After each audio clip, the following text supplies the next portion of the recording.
The last one. Left the great hall of Karen Station was full of light, music, and voices. All around the room, beings from many species stood in pairs, touching hands or exchanging marks. Today was the universal bonding ceremony, where young adults from different planets came to find a life partner. A match was more than just marriage. It meant survival, status, and power. In the far corner of the room sat one girl, alone. Her name was Tari. She was small for her kind. Thin arms, soft purple, skin, glowing silver eyes. Her dress was old. Her shoes didn't match. Her long white hair was braided but not neatly. Everyone knew who she was. The Orphan. Her parents had died during the Harvest Wars. She had no clan, no wealth, and no home planet. Just a sleeping mat in a shared dorm, and a number burned into the back of her neck. She wasn't beautiful enough to attract suitors, not powerful enough to be used for alliance. And today, like every year before, no one chose her. The bonding crystal in the center of the room began to dim. The ceremony was ending. All the pairs were marked and processed. They laughed, smiled, walked away holding hands. Tari looked at the floor, trying to hide the water in her eyes. An elder's voice echoed, "One remains unclaimed." Everyone turned. A few chuckled. "She always stays too long." Someone whispered, "Maybe. She thinks this is a free meal." Another laughed. Tari stood up quickly, her face red with shame. She moved to leave, but then the door opened. A new figure stepped into the hall, tall, human, male. He wore simple black armor, a silver badge on his shoulder, and a calm look in his eyes. The crowd fell silent. Humans were rare here, and when they came, they didn't stay long. The man walked forward, straight toward the crystal, straight past everyone, until he stood in front of Tari. She blinked in shock. He looked down at her, then turned to the council. "I'll bond with her," he said. The room gasped. "What? Is he serious? A human? With her?" The elder stepped forward. "Sir, are you aware this female has no clan, no credits, and no background?" "I am. She is not a proper match." The human's voice didn't change. "I didn't ask for a proper match." The elder hesitated. "What is your name?" "Jace. Rylan, Earthfleet, civilian class now. My choice is final." Tari stared at him. "Why?" Jace turned to her, and for the first time in her life, someone looked at her without pity. He didn't see a mistake. He didn't see trash. He saw her. "I don't know yet," he said softly. "But I think we'll find out together." Later, in a quiet room, after the markings were made and the ceremony ended, Tari sat on the edge of a small bench. Her fingers shook. Her heart still raced. Jay stood by the window watching the stars. Finally, she spoke. "You don't know what you've done." "I know enough," he said. "I'm not special. Maybe, not to them. I don't have powers, I don't even have a home." Jace turned around. "Maybe I'm not looking for power." She looked away. "Everyone always said I was the last one left." Jace walked over and sat beside her. He smiled gently. "Then maybe I'm the first one to stay." Outside the window, the stars kept burning. But for the first time, Tari didn't feel alone. Not anymore. Why would a human choose her? Tari didn't sleep that night. She sat on the edge of the soft new bed in the guest room Jace had arranged for her. Clean. Blankets, fresh water, even a mirror. No one had ever given her these things before. They had always given her looks. Cold ones. Pitying ones. Some full of disgust. But Jace hadn't looked at her like that. He looked normal. Calm. Like she was just another person. Maybe that's what scared her most. In the morning, Jace waited for her in the station's garden. Tari walked slowly through the tall grass, nervous. He stood by the railing, drinking from a steaming cup. "Sleep well?" he asked, not turning around. She didn't answer right away. Then she said, "You could have picked anyone." "I did." She frowned. "But why me?" Jace finally turned. His face was calm, unreadable. You looked like you needed someone to choose you. She blinked. That's it? Isn't that enough? No, she said. People like you don't pick people like me. What kind of person am I? Human. Clean. Respected. From Earth. Jace gave a small smile. And you're Varelli, orphan, no clan. Exactly, she said. But do you want to stay that way? He asked. Tari stepped back slightly. What do you mean? You think I came to save you? Jace asked. I didn't. She stared at him. He continued. I chose you because I saw a spark. Everyone else walked past it. But I didn't. Later that day, Tari sat alone near the bonding archives, reading the scrolls they used to stamp the newly paired. She wasn't listed in the official program. She wasn't even scheduled for the next 5 years. The system had already erased her profile. She wasn't supposed to bond with anyone. Not ever. In the marketplace, whispers began. They say she tricked him. Maybe he was paid. She probably used old magic. Jace ignored it. But Tiari heard it all. That evening, they shared a quiet meal on the edge of the docking bay. She barely ate. He finally said, You don't trust me, do you? She looked up. I don't even trust myself. He nodded slowly. That's fair. Then he set his utensils down and leaned forward slightly. I didn't choose you out of guilt or pity or some mission. I chose you because I wanted to. That's it. No hidden plan. She wanted to believe him. But she had learned not to trust kindness. Too often it came before cruelty. Still, she looked at him again. Not his armor. Not his badge. His eyes. They weren't soft, but they weren't cold. They were steady.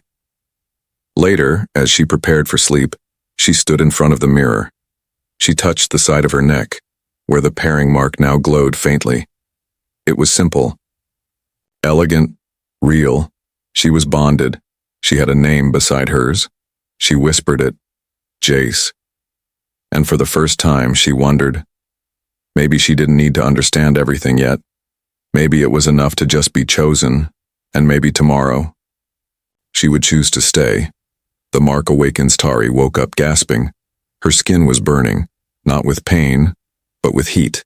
Alive, pulsing, like fire underneath the surface. She sat up in the dark, her hands clutching the thin blanket. The mark on her neck, the bond mark, was glowing but brighter than before. She ran to the mirror. Her reflection looked normal, until she leaned closer. Under her skin, along her collarbone, faint lines were forming, veins of light, curling downward from the bond symbol, like a vine made of fire. She pulled her scarf tight around her neck. When Jace came to pick her up, he noticed right away. You all right? He asked. I didn't sleep well, she answered. Nightmares? She paused. Yes, she lied. But it hadn't been a nightmare. It was a memory, not hers. During the trade briefing, she felt strange. Her hands tingled, her breath slowed. The room around her seemed too loud, too bright. Jace placed a hand on her shoulder. The moment he touched her, she saw it again. Flashes of something ancient. A temple. Fire. Screams. A symbol. She pulled away. Tari. I'm fine. But she wasn't. Something inside her was waking up. That night she sat in the garden alone. The bond mark was glowing again, brighter. And now her eyes were changing, to not color, shape. She reached up afraid. Her pupils were longer. Vertical, not human, not Varelli, something else. She whispered to the night. What are you doing to me? The bond mark pulsed softly, like it heard her. Jace found her the next morning near the communication deck. Tari, we need to talk. She didn't turn around. It's happening, isn't it? He stepped beside her. What is? She slowly unwrapped the scarf. Jace's eyes widened. The glowing veins weren't small anymore. They ran down her chest, spiraling into her skin like golden roots. You need to see someone, he said. She nodded. Take me to the archives. The elder archivist, a thick-skinned, Torinari with 7 eyes, narrowed all of them at the sight of her. This can't be, he whispered. What does it mean? Jace asked. The archivist moved closer, examining the mark. Then he stepped back fast. She is not just bonded, she is triggered. Triggered? Tari repeated. The archivist opened an ancient scroll and read aloud. When the bloodline of fire joins with the hand of man, the last gate shall stir. The orphan spark shall shine again. Jace blinked. What gate? The archivist stared at Tari. She is the key. Tari felt dizzy. She backed away. No, I'm nobody. Just a mistake. You were, the archivist said. Until he chose you. He pointed to Jace. Your bond did not just mark her. It woke her. That night, back in her room, she cried. Not because she was afraid, but because for the first time in her life, she mattered. She didn't know what was coming, but she knew it started with her, and with him. Jace stood in the doorway. I'm sorry, he said softly. For what? For dragging you into something bigger than both of us? Tari looked up, her glowing eyes calm now. No, she whispered. You didn't drag me in. She stood. I think I was always meant to be found, the ones who hunted her bloodline. The air felt heavier. Even inside Karen Station's metal walls, Tari could feel it. A pressure, a presence, like eyes watching from the shadows. She stood on the walkway above the trade docks, her scarf pulled, tight over her glowing neck. Below, ships came and went. Traders laughed. Civilians moved through their daily routines. Everything looked normal, but something was wrong, she knew it. Jace entered the control room carrying 2 steaming cups. You didn't sleep again, he said. I dreamed, she replied softly. He handed her 1 cup. Bad dreams? Not dreams, warnings. She looked out the window. They're coming for me. Jace went still. Who? She turned to him, her voice low. The ones who erased my family, the ones who made me an orphan. That night it began. A ship entered the outer ring. No ID, no call sign. It drifted in like a ghost, silent and cold. The patrol officer scanned it once and vanished. By morning, 3 more were gone. Tari was in the garden dome when she heard footsteps behind her. She turned. A figure stood in the shadows, tall, cloaked, face hidden, but his voice was sharp, smooth, and cold. You shine too brightly, girl. She backed away. Who are you? The one who kept your blood buried, until your human pulled it to the surface. He stepped into the light. His skin was the same shade of violet as hers, but his eyes were black, empty, a purifier. One of the ancient order sworn to hunt their own to keep the bloodline secret. Tari ran. Through the halls. Down the decks. He followed, like smoke. She slammed into Jace outside the tech bay. He's here. Who? But before she could answer, the lights died. Alarms sounded. Then came the voice over the speaker system. Lockdown. All decks. Intruder alert. Jace pulled his weapon. Stay behind me. Tari grabbed his wrist. No, this is my fight too. They ran, fighting off 2 masked intruders, more purifiers. Not killers by instinct, killers by purpose. Tari's powers began to pulse, light bursting from her skin in waves. Doors opened where they shouldn't. Systems obeyed her without touch. Jace saw it all. He didn't blink. They made it to the escape chamber. But behind them, the shadow voice returned. You were supposed to be forgotten. Tari turned slowly. No, she said. I was just waiting to be remembered. The chamber closed, and the ship broke away from the station, just before it exploded. Later, in the quiet hum of hyperspace, Tari sat near the glowing core of the small vessel. Jace stitched a cut on his arm. We lost everything, he said. She nodded. But we kept each other. He looked at her glowing skin. Why do they want you dead? Because I am the last, she whispered. The last of the bloodline that once ruled and protected. Jace leaned closer. Then it's time we find out what they were protecting. She met his eyes. And in that moment she was no longer afraid, she was ready. He wasn't just a human. The stars outside the small escape vessel looked calm, but inside, something was breaking. Tari paced near the nav console, her skin still glowing, with faint golden light. Her breathing was steady now. Her fear, replaced with quiet fire. She had been hunted. Her people had been erased. Her powers were waking up. But she wasn't alone. Jay sat quietly on the floor near the emergency medkit, wrapping a bandage around his shoulder. Blood soaked the fabric, but he didn't flinch. Tari finally turned to him. You said you were a soldier.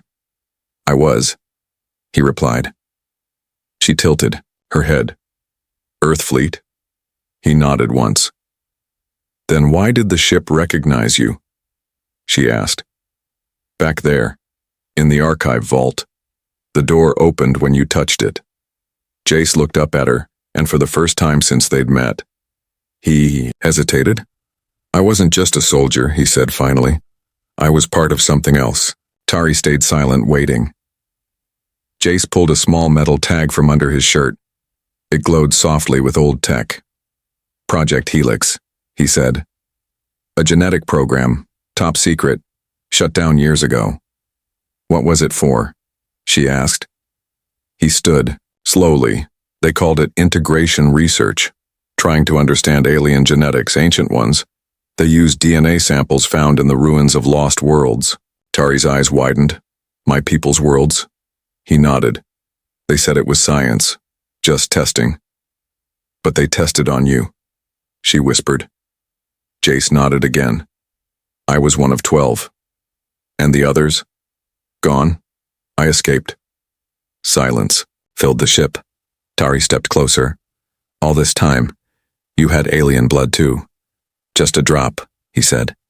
But when I saw you, something responded. She reached toward him. Her fingertips glowed as they touched his chest and his skin pulsed back, not like hers, but real, connected. The bond mark between them flared brighter than ever, and suddenly, the ship changed.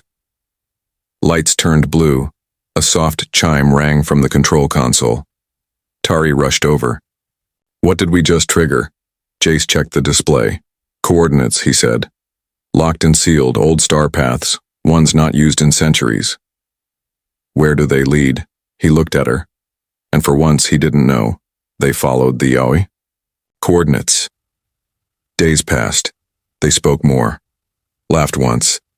Not like lovers. Not like soldiers. Like two people trying to understand who they really were. In the dark, Tari asked, Did they hurt you, Jace? He stared at the stars for a long time, then said, Not as much as they made me hurt myself. She took his hand, not with romance, with understanding. They reached the end of the star path. A planet, broken and scarred, orbited a dim blue sun. Ruins, floated in orbit, half-dead machines, shattered satellites. The ship slowed. The gate in the sky, an ancient ring made of stone and metal, lit up as they approached, and on the ship's screen, one word appeared. Welcome. Tari turned to him. We're not here by accident. He nodded slowly. No. She looked at his mark and then hers. You weren't just the first one to choose me. He met her eyes. You were the first one who could unlock me. They stood at the edge of something neither fully understood, but both were ready to walk into it. Together. The true meaning of the bond. The sky was broken. Above the ancient planet, shattered rings of forgotten technology spun slowly in orbit, half-lit, cracked and humming with old power. The ship drifted through them like a whisper. Tari stood near the viewport, her eyes wide, her glowing fingers pressed to the glass. I've seen this place before, she whispered. Jace looked over. In your dreams? She shook her head. In my blood. They landed near what was once a city, but now only stone towers remained, bent and buried under sand. Strange symbols glowed faintly on the ruins as they passed. As they walked together, the bond marks on their skin grew warmer, not painful, alive, calling something forward, or calling something back. At the heart of the ruins, they found it. A gate, not made of metal or stone, but of light and memory. Floating in a circle, the gate shimmered with soft blue energy. Its base showed two marks carved deep in its frame, one shaped like Tari's flame, and one like Jace's helix. Jace reached toward it, but the gate stayed silent. Tari stepped forward and placed her hand beside his. The gate responded, the wind stilled, and then a voice spoke, not aloud. Inside their minds, two became one. One awakened the seed. The bond is not a pairing, it is a key. Tari gasped. A key to what? Jace asked aloud. The vault. A beam of light shot down from the sky, piercing the sand behind them. The planet began to tremble. Mountains moved. The ground split. From deep below the surface, an enormous structure rose. Not a building, a ship, ancient, silent, alive. It floated, above the ground, humming with raw power. Jace stepped back. That's not possible. Tari didn't speak. Her eyes were glowing, bright gold now. Her body was trembling, but not in fear, in recognition. Inside the ship, the walls came to life when they entered. Lights followed their steps. Doors opened before they touched them.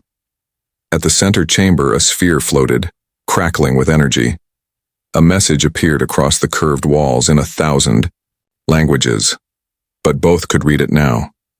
The bond was not meant to join hearts. It was meant to join worlds. Once every age, two are born, of lost blood and open spirit.